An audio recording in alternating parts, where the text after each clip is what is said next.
नमस्कार, आवाज इंडियामध्ये आपलं स्वागत आहे. आज आपण महानगरपालिका वसई विरार महानगरपालिकेच्या स्थायी समिती सभापतीच्या निवडणुकीच्या अनुषंगाने आज आपल्या जोडीला बातचीत करण्यासाठी स्थायी समितीमध्ये सदस्य म्हणून निवडून आलेले सुनील आचोलकर सर आहेत. त्यांच्याशी जाणून घेऊया की त्यांची निवड झाली आणि ते कुठल्या कुठल्या कामाला प्राधान्य देणार आहेत या संदर्भात त्यांच्याशी जाणून घेऊया. सर नमस्कार. सर नमस्कार. काय सांगाल सर की आपली स्थायी समिती स्थायी समिती सदस्य म्हणून निवड झालेली आहे. काय सांगाल की आपण कुठल्या कुठल्या जनतेच्या कामासाठी पुढाकार घेणार आहे? माझी ही महानगरपालिकेत दुसऱ्यांदा निवडून आलेला आहे. मी अगोदरच्या टर्ममध्ये मी या कमिटीवर काम केलेलं आहे. 2-3 वर्ष काम केलं मी. आणि दुसरं असं की आता गेल्या 6 वर्षामध्ये निवडणुका झाल्या नाहीत आणि निवडणुका न झाल्यामुळे प्रशासकीय कामांचा बराचसा बाकी होती, बरीचशी कामं.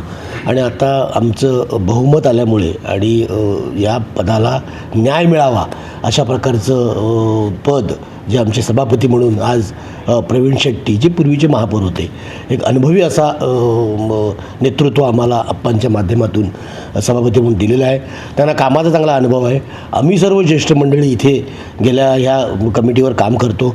त्याच्यामुळे आता अधिकाऱ्यांशी बोलून जो फंड आपला सध्या स्थितीत महानगरपालिकेमध्ये आहे त्याचं कसं वितरण करायचं, कोणत्या कोणते हेड्स आहेत त्यांना जास्तीत जास्त फंड कसा द्यायचा या संदर्भात आम्ही सर्वांनी मिळून माफक चर्चा करून वेगवेगळी जी आपली कामं असतील तालुक्यामध्ये, ज्या विकासाच्या दृष्टिकोनातून जी महत्त्वाची कामं असतील त्यांना आपण प्राधान्य देऊ.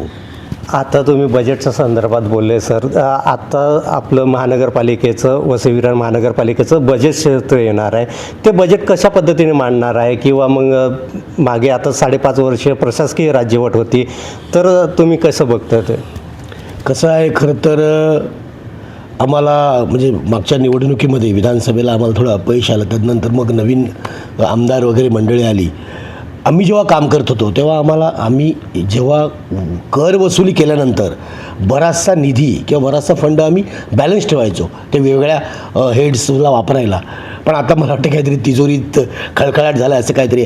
असो, हरकत नाही आहे. शेवटी अनुभव फार महत्त्वाचा असतो. कशाला प्राधान्य द्यायचं, कसं करायचं, कसा वसुलीवर भार द्यायचा आणि जास्तीत जास्त कर वसुली करून जास्तीत जास्त महानगरपालिकेत फंड कसा जमा होईल याच्याकडे लक्ष दिलं तरच विकास साधू शकतो. त्या दृष्टिकोनातून आता सर्व जे आमचे जे तज्ज्ञ मंडळी आहेत, म्हणजे आमचे सिनियर मंडळी आहेत, त्यांचा अनुभव, तदनंतर अधिकाऱ्यांची चर्चा करून आणि त्याचा माफक असा आम्ही एक नियोजन आता लवकरच करू.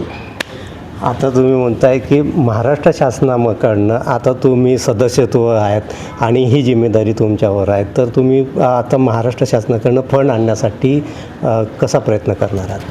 निश्चित स्वरूपात थोडीशी अडचण आमची असेल, कारण आमच्याकडे सध्या आमदार उपलब्धता नाही आहे. परंतु आम्ही या एवढ्या अनेक वर्षामध्ये सत्तेत असल्या कारणामुळे आमचे लोकनेते हितेंद्र ठाकूर आप्पा यांचे अतिशय चांगले संबंध म्हणजे सर्वांसोबत आहेत. म्हणजे जरी आत्ता देवेंद्र फडणवीस असतील मुख्यमंत्री किंवा एकनाथ शिंदे किंवा इतर सर्व मंडळींचे त्यांच्या आप्पांचे चांगले संबंध असल्याकारणामुळे निश्चित स्वरूपात मोठा निधी आहे त्यांच्या माध्यमातून आम्ही आमच्या महानगरपालिकेसाठी आणू आणि वसईचा विकास साधू. धन्यवाद साहेब. हे होते तर सुनील आचोलकर सह स्थायी समिती सदस्य.